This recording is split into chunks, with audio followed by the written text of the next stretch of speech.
I know we've all been there, right? Especially if you've ever driven a lowered truck. You hear it from the old timers, the rednecks, the stock guys that think Chevy made the best truck possible without you putting your hands on it. Oh, you ruined that truck. Why would you lower a truck? God, there's no reason for that. If it's a four-wheel drive, you should lift it. If it's two-wheel drive, leave it stock, man. They're just work trucks. They're just nothing. What's the matter with you? I've heard it a million times, and nothing could be further from the truth. And I'm going to tell you why on this week's Tuesday Morning Tech Tip from Pugliese Speed Shout. So any of you guys that don't know, this is my 1994 Chevy C1500, right? It's a short bed, single cab. Clearly, it's been lowered, all right? It's a 2.4 drop. I've got 20 by 9.5s on it.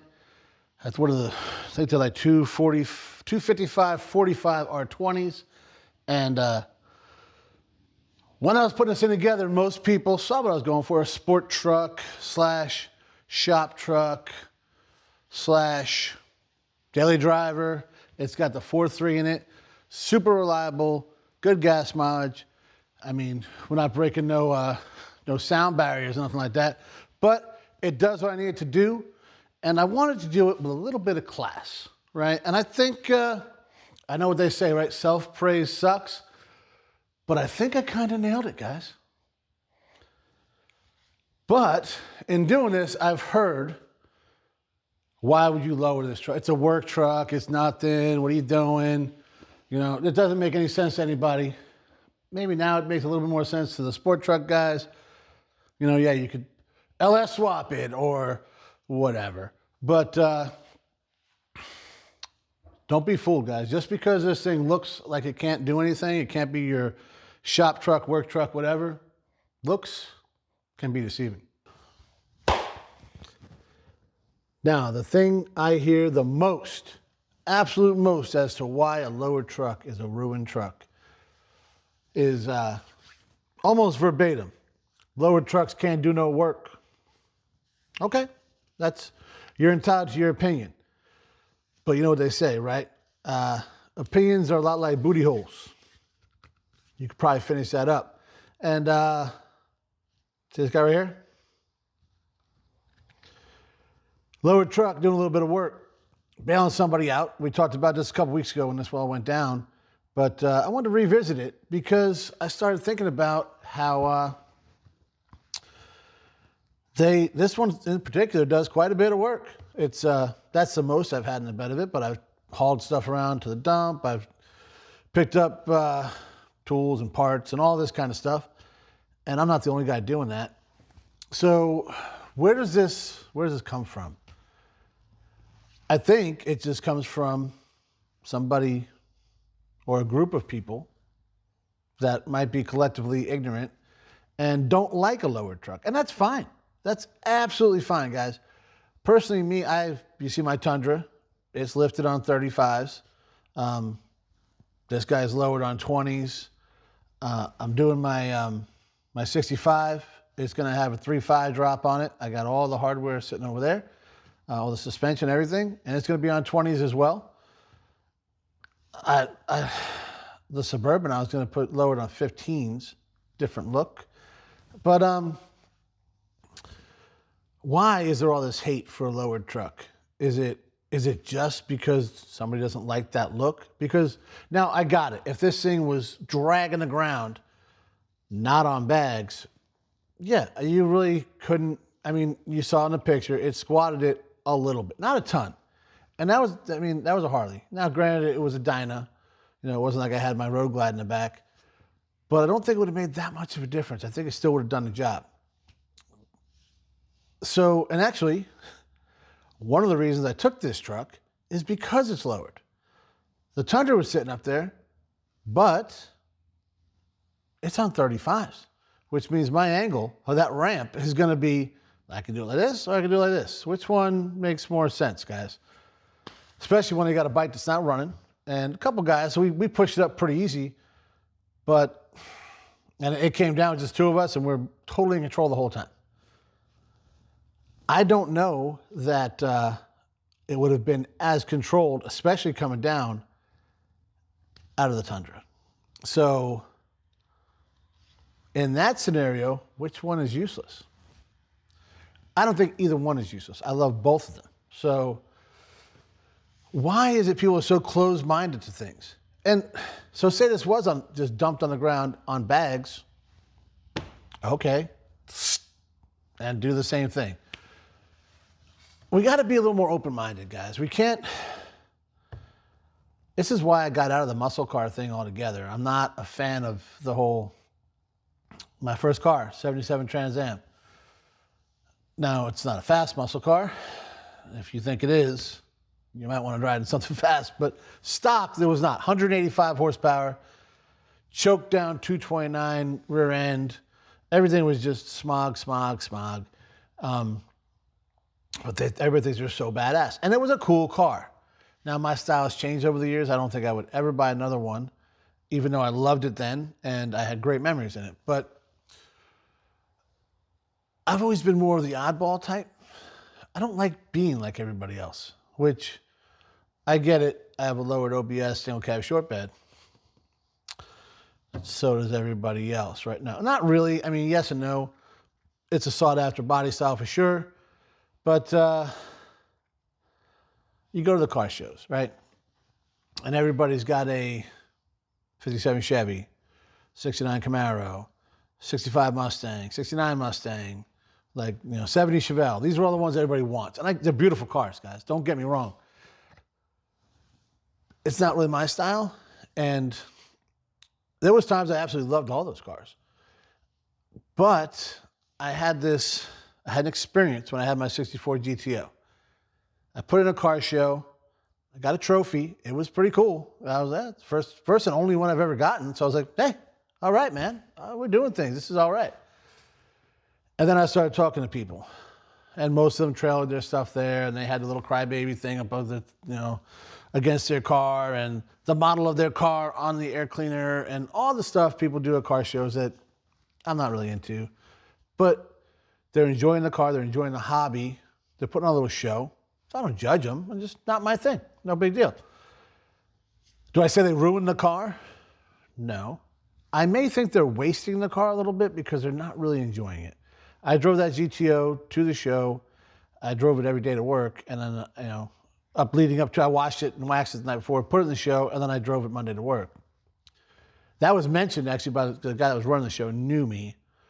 And he kind of made a jab at some of those dudes. He was like, hey, you guys probably see us all the time because it's one of the only ones here that's actually driven. And I was like, no, that's probably that might sting a little bit for some of them guys. If they feel a certain way about that. They also probably like, this guy's ruining that GTO because he's driving it every day. And I don't think that to be true. But like I said, opinions vary. Opinions vary. So what am I trying to say? What I'm trying to say is that experience, everybody came up to me, who did this on your car? Who did that? Expected that I farmed it out. And I didn't. I bought a project that was halfway done and finished it. There was came with a whole bunch of parts. I had to fix some things, adapt some things, make things work for me. And then I enjoyed the car for a couple of years. And then I sold it and, we did okay. I didn't retire off of it or anything like that, like, Barry Jackson would suggest, but we did all right. But during the time of having that car, I find that a lot of those guys were snobs, right? And they're like, you don't, nobody ever said I didn't deserve it, but it was hinted at, right? I didn't really appreciate it, was kind of another, not 100% said that way, but that's how I kind of read into it, and it was pretty obvious. Because, I don't know, man. It made me, it's the reason I sold the car. All right. I mean, I absolutely love the car. It was so cool. It was awesome. It was iconic. I loved driving it. I loved the way I felt when I was driving, all these things. But, I didn't like the room it put me in. Does that make sense? I mean, I sold it and I bought a 35 Ford pickup off my buddy Louie, and planned on just making a rat rod out of it. I ended up transferring back to sea duty, going on deployment, and selling the truck. Actually, I traded the truck for my '03 Ninja because I needed something to get back and forth. I kind of traded myself out of a daily driver. So that's what I ended up doing. But, and it's funny because like people, people talk about vehicles they regret selling. Everybody thinks that's my biggest one because it was a beautiful car. I don't regret it at all because it took me out of that room and put me into the hot rod room where, man, as long as you're working on it and you love it, people don't seem to like. Now you got the posers. Oh, it's not a 32 5 window or 32 3 window, or it's not a whatever.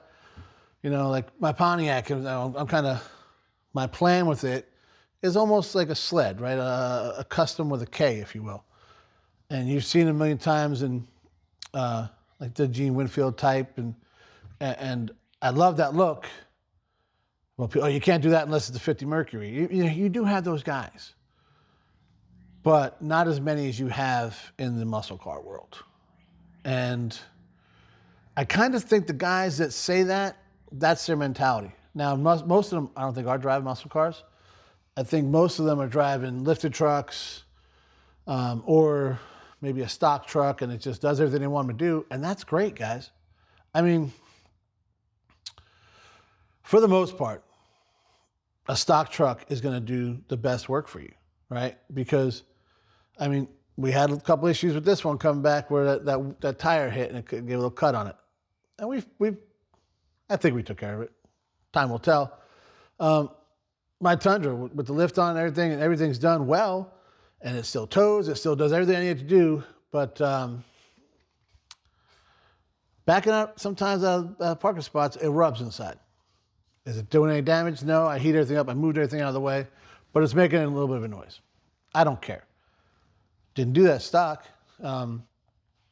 Things will fit for the most part, guys, unless you go crazy. And even you go watch some guys put in the fab shop. That dude, his brain, the way it works for fab work is incredible. I watch him, I was like, what is he doing? And about 3/4 of the way through, I finally catch up, like, oh, okay, I get it, right? And even with all that work he puts in and all that he's got to come back and do, because that's part of hot rodding, right? So it's never, if everything just fits for, you're not doing anything different. You're doing what somebody else did and they've already figured it out, which that's cool too. I put a lowering kit on this. Again, actually, no. Nick put a lowering kit on this, which somebody engineered, and it bolted right on. That's awesome. So I'm not hating on that either. But what I'm saying is stop hating on people for no reason. You know what I mean? Like, this truck is clearly not ruined. If you remember, this truck was left for dead. Nick saved it, passed on to me, and we finished it. Now it's back on the road. It's been to Florida and back, and I've put over 5,000 miles on this truck in the last few months. So, and I'm going to tell you what, the dude whose dyno was in the back of this is real glad that we did all that, because it saved the day. Got his bike back home safely, and he can fix it and get back on the road. He's not sitting in a parking lot anymore waiting on somebody. So I think he appreciated it. I wonder, I didn't ask, but there was a little bit of confusion when I pulled up, whether or not I was coming with a motorcycle trailer or what truck or whatever. And I wonder when they saw a lowered short bed pull up, they're like, this isn't going to work. They didn't say that by any stretch. They were super appreciative. So, but I wonder if it's in the back of somebody's brain. A lowered short bed? What are you doing? But if it was, we proved them wrong. And I don't think it was. They're pretty open-minded dudes. But yeah, it's that old adage. You see it on social media probably more than anything, because most people are not going to say something in front of you, right? But they'll put a picture of their truck. Oh, you ruined it. First comment, oh, you ruined it. Why would you do that? Especially with the older trucks. Not as much with these. It'll come more with these as time goes on. But square bodies and like first gen C10s, you know, and even the 67 to 72s, all the older trucks from, I'd say the 60s. Yeah, from the 60s on, guys are like, just there's a certain group of people that are just so mad that it's not 100% stock. Because they do what the guys that lift it too. Well, when your wheels are going to rub, you're going to have this. Enjoy it. That's the great thing about this hobby, is everybody's brain works a little bit different. And with their brain working, this is how you get all different stuff. This is how all these things happen, guys. I was just watching something the other day. Did you know that, of course, the Model T, right? First moving assembly line, by the way, don't let the hype fool you, because Henry Ford didn't invent the assembly line. He invented the rolling assembly line. Oldsmobile was the assembly line. But when Edsel Ford brought the, he engineered the Model A, which I think is way cooler than the Model T, mainly because I'm 6 foot 2 something and don't fit in T real good. I learned that the hard way. But when Henry Ford first saw the Model A, it was an abomination. He's like, who the hell, what is this trash? Now look at it. Arguably the most iconic hot rod of all time. So maybe we stop judging each other. Maybe take each other's ideas and appreciate it for what it is. Nice watching, guys.